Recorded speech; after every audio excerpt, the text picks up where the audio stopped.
What? Cuckleburst. Oh, yeah. Oh, And yeah. we're driving through that Cuckleburst patch, and the brakes are not real good on those Block T's.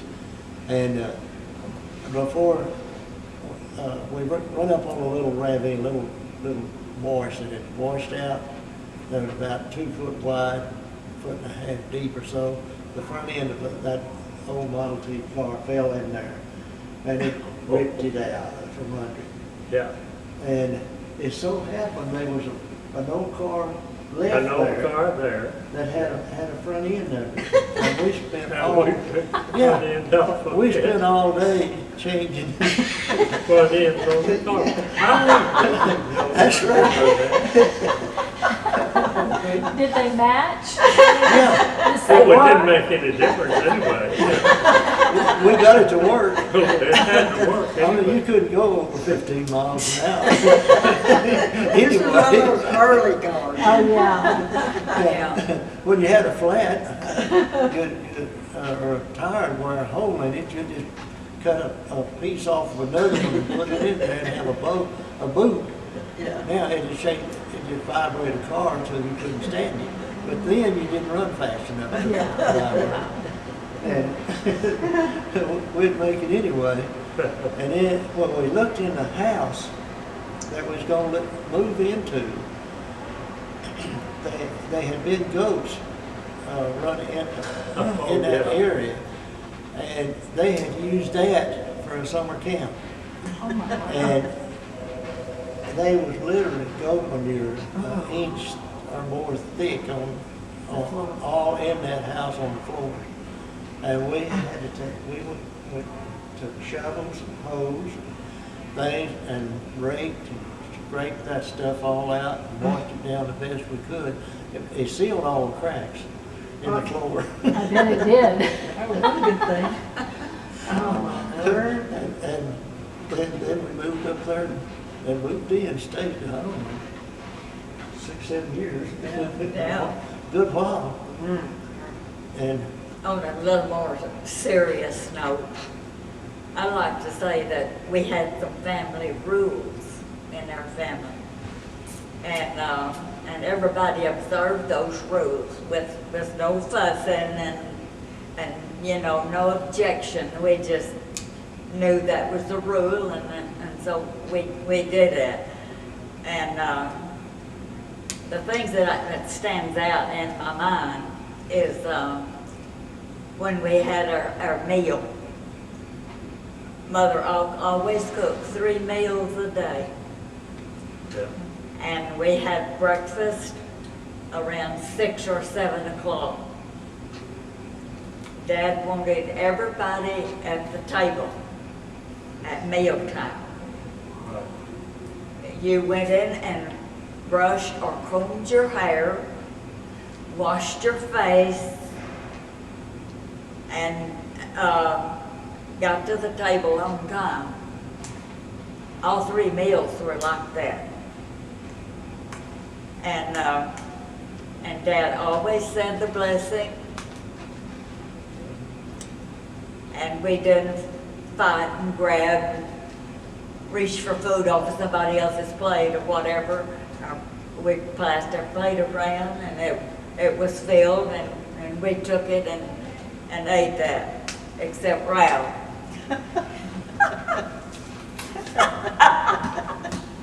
He'd eat his up first, you know, and he'd want some more.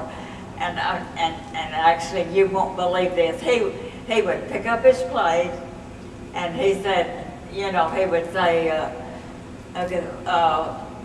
may I have some more sausage? Just take his plate, set it out there like that on the side of the bowl or whatever you were serving from.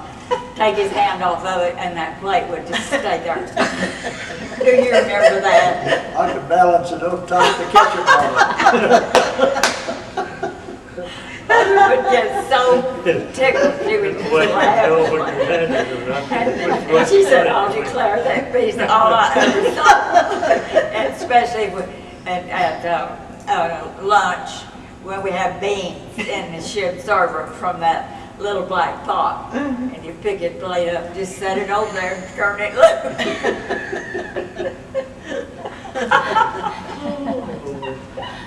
I'd like to have seen that.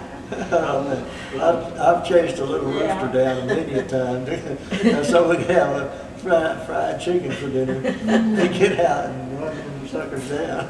That's why you were so hungry.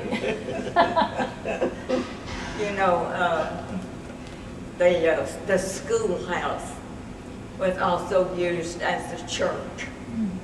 And so that's where we went to church when we lived at Mount Pleasant. Yeah. We went to the schoolhouse. And they only had service once a month, I believe. Oh, they had a preacher once a month, that we had Sunday school. Once a month. They had a preacher that came once a month. But we went to Sunday school every Right. Sunday, right? At 2 o'clock. And there was about 4 of us in the card class. Oh, I think from 6 years through 12 years in the card class. But anyway, Dad would get us out on the front porch, and Mother always had morning glories going in there because the house faced west. And the morning glories would shade the porch, you know. So on Saturday morning, he'd get us all out there on the porch and get that old rag sack that he used for a pillow. And he'd stretch out on the floor, and we'd all gather around him, and he would read our Sunday school lesson off that card and studied that Sunday school lesson with us. And we had to learn a memory verse. And he saw to it that we learned the memory verse. And that was, you know, ritual. I mean, we did that every time. But, you know, I think back and appreciate them for, you know, having a little structure in their home and you know, including the Lord and that, raising us up in that kind of atmosphere. So, No matter how poor you are. And he'd do the same thing with the funny paper. He took the Houston Chronicle and the Sunday funny paper, he'd come in, he'd lay down with a chair where the back of it was sloped and put that old rag sack up there for a pillow. And we'd lay on the floor beside him, and he'd hold that funny paper up and catch some jammer kids. And he'd go up and play. See, I don't remember that. He'd read it all to us. No. I wasn't here. Yeah. Well, as soon as you might remember then, I was laying on the bed in the first room next to where Mother and Dad slept. Now, I don't even remember which room they slept in. But I was just between them and the bar. And I was reading the Western Story magazine. And I could, first thing you know, I heard something, you know, like, in a way, like it's crawling, but it's kind of moving, and it was going over some paper or something like that.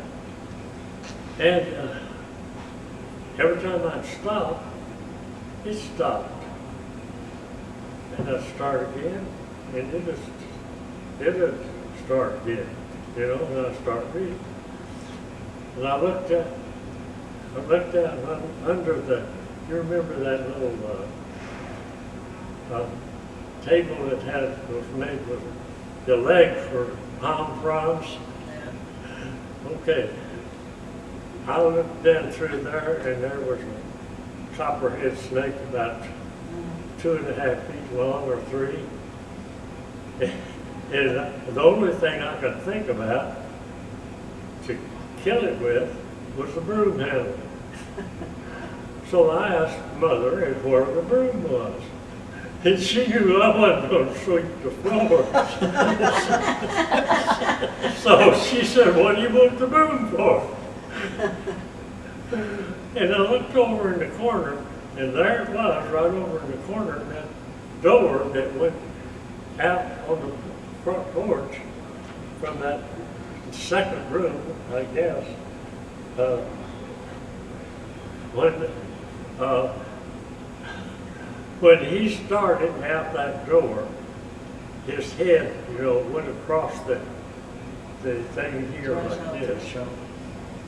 And I took that broom handle and just hit him just about that hard. And he just straightened out. The Lord killed him. No, I think so.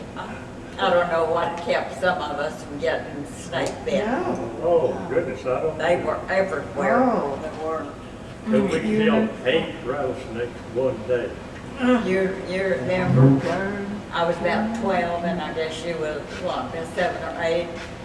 And we got on ribbon and I don't know what we were gonna do, but Mother wouldn't let us leave the house without taking a hoe or a weapon, in case it ran into a snake. And so we took a hoe with us and got on that horse, I think without a saddle. I think so. I think we just got on her and took off, and she had an uncanny sense of smell. She could Yeah. detect those snakes. Sure. And she wouldn't run over one. And yeah, that's right. I mean, she would balk. She would not go. And she did that with us on her. And she got to a certain point where those ears went up and she just dug in. She stopped right there. And Ralph says there's a snake here somewhere. And I think we stayed on her till we saw the snake. And then, if you would believe it, we should have turned around and went back to the house. But we got off and took that hoe and killed that snake Oh, my word. and got back on the horse and wrapped that snake around the hoe and took it to the house to show Mother we killed a snake. But she was really glad that you told you to take She was her about home. ready to spank us for not coming on back to the house. That was a dangerous thing to do. Yeah, Yeah, Yes, it they was. was. Do you remember that? yeah. I killed another one back up there in that same cove, pretty close to Did you ever know where Back up they there. live back there in the Turned to the right. seven gates they had open to get out to go to school? I don't Did know you how in the ever world go, anybody just lived go up back there there. on that round They went to mountain school, when kids and went to shoot school, they go snakes through down 7 through the gates. holes? No, Shut the gates and I've they been come up back in that to round school. mountain several Shut times. all the gates again. Not in the cold weather when they was in there. I don't know. Well, Most of the time it was. well, after we moved up there, just the next Sunday after we moved up there, I went up on the mountain, and it was just enough, the sun was shining, and it's pretty warm, and the snakes were kind of moving around down there. I'll bet you I killed 40 or 50 of them. Yeah. Took a 22 target, this guy filled up, used all the ammunition. Yeah. You could have 50 shots in it. You was fortunate to have 22 shells. I know it. I had to make them all count. I couldn't kill snakes. I had to kill squirrels and rabbits Yeah, to eat, huh? to have something to eat. Well, Dad used to tell me about 3 o'clock in the afternoon. He said, well, go see what you can get for supper. And in those days, we could eat rabbit or birds or whatever, Squirrel. And that one day that I killed a rattlesnake that had a rabbit charm, and when I killed the snake, the rabbit fell over dead. And Dad was telling about it the next week when we went to town, And he was wondering why the rabbit died. you know, we would have eaten it probably if it had just died there, you know. Yeah. But they said that a rabbit that was charmed, and if the charmed snake that did it was killed, that would kill the rabbit too. I didn't, Never heard that. I never heard that told then. And that's fantastic. There was an article in about it in the Lancaster Sailor. Just because of the Yeah. rabbit calling over there.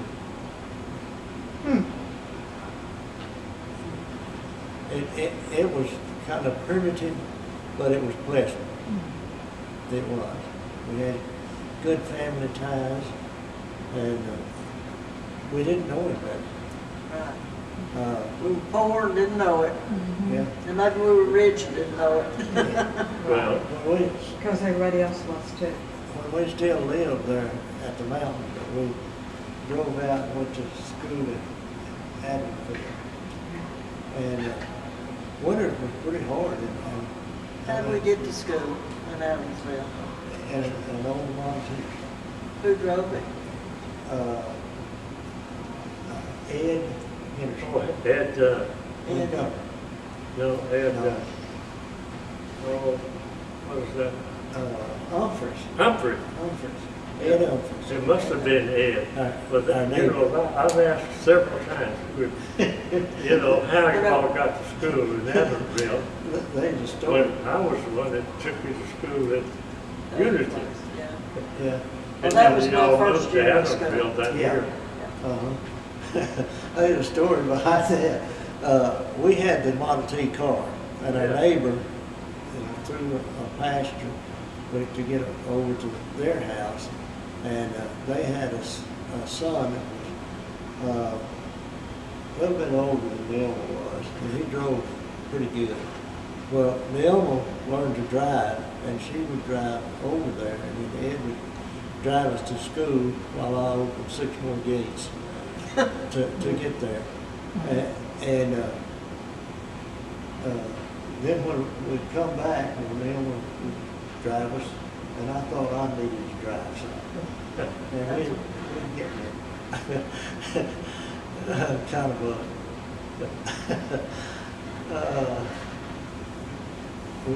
Really hard. yeah. How old were you then? And anyway, we'd lose control of the car. And run over some little bushes by the side of the road. And then bend them over. And we wouldn't say anything to anybody about it. Neil was pretty good about that. Plus we'd still fight about me wanting to drive when she was driving.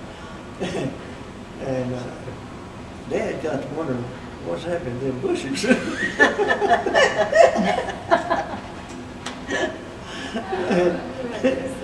and he had to straighten that out. You know, How we got that I last think Ford. back, That last Ford car, That Model A. yeah. We left it on blocks. No, behind not that where we left place it, we lived but at. how we got it. No, How we got I it. can't. See, the guy over there at the shop, had a junkyard. And he stopped me one day. He said, if you'll work for me for 7 days, I'll give you that chassis out there on the block. And you can get whatever it takes to make it run. But Dad's car was just about quit, you know. Yeah, before we started.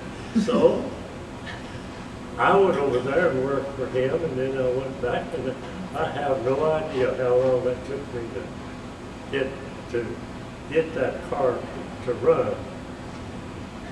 And no more sense than I had about cars. I don't know why I never run anyway. But let me say, you know, I think back over our lives and Mother and Dad. You know, Mother bore 8 children, And of this world's goods, I mean, they had so little.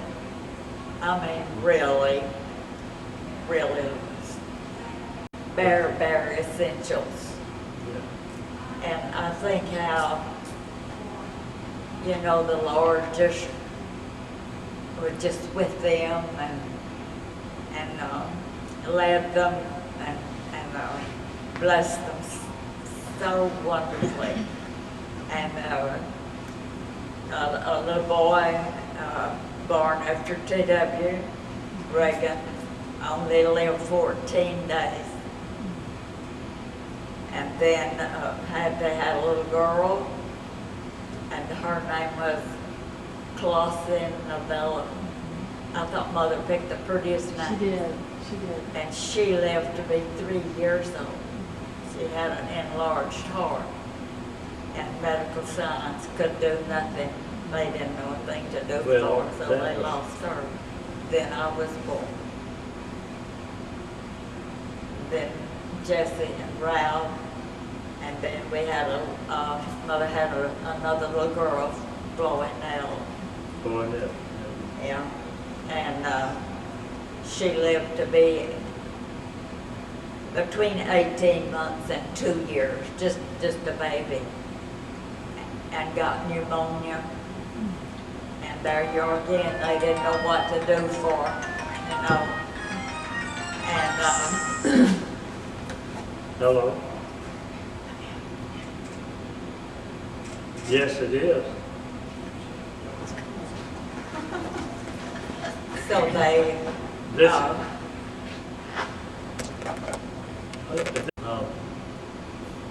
Okay, you want to finish? Go ahead.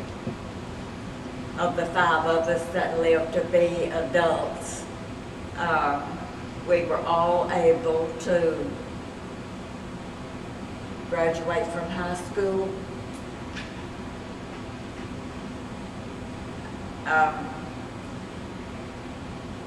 I can never remember being hungry.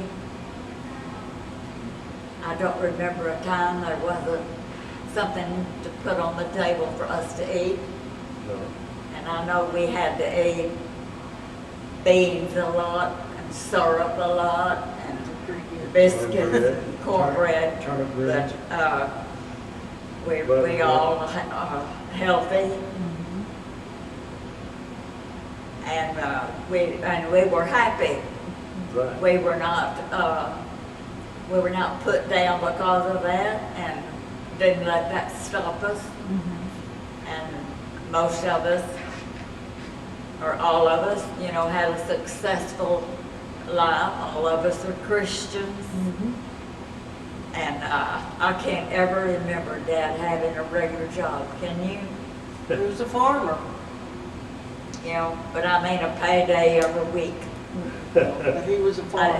He never had No. a job like that. No. Well, when they built that road at Evan, he worked on that Yeah, for a while, but we kids were all gone. and after we moved, You were still there, weren't you? after we moved to East Texas, he worked Yeah. for that truck farm, Jesse Roberts, Yeah. for $1 a day. And got paid every week. But again, whatever he could get, whatever he had, somehow it was enough. You know And we why managed it was enough? and lived on it. But, You know why it was enough? Yes, the Lord. The Lord took care of it. The Lord was handling it. That's exactly my point, is that you know, the Lord was just simply with us, and all of us are Christians and have Christian families, and so I just want to give my parents credit for raising us up in an atmosphere like that. we've talked a lot about our dad. And You had a good mother, too. He did control the family. But my mother, that is one of the sweetest ladies ever lived. She had a sweet voice, and she loved everybody. That's right. And she'd do whatever she had to make a dime, $1, or something, and she could fix a meal out of a stalk of corn. And just anything that she had, she could fix a meal out of it, and it was enjoyable. And she'd fix some kind of corn gravy that I would still like to be able to have some of that. Corn gravy. Yeah. She'd fry a little bacon and use cornmeal. We probably didn't have any flour. I don't know. And she'd make some kind of gravy, called it thick of the ear or something. Yeah. Something like Yeah, that. I remember that. And you could fill up on it. I mean, like Naomi said, we always had something to eat. And I guess that's why we like so many different things. Mm-hmm. And some things we didn't because it wasn't available to Right. us. Tell about Dad letting you start school when you was 5 years old. What's that? Well, I don't remember much about it, but Dad, I think the reason I got to start school when I was 5 was because he was negotiating with the school in Adamsville, because he had 5 other kids, and they got state money, see, when they transferred. And so he said if they would take the other kids as transfers and let me start, he'd transfer them over there. So that's how I got to start the school when I was 5. That's what nigger. She'd sit on the teacher's knee. Well, I don't remember that. Yeah, the teacher'd get her in her lap. When the class was going on, she was small. There was a little boy in there that was a year younger than me, and I was 4. That's nursery. No, I think I was 5, actually. It was some good times and precious memories. It really was. Yes. Everybody should experience something like that. But I've said many a time that I'm glad that I didn't have to raise my family in the time when Mom and Dad raised theirs. Okay. And they had 5 kids. That was tough. And you know, when I went in the Marine Corps, we had, or I had bought a dozen washing machines, you know, those little Mystery things, mystery washers. Mystery. And I owed $180 from them. And I got how much my paycheck every month was $20.80. And I was smoking cigarettes too. You were? At that time, yeah. And There's 10 cents back. when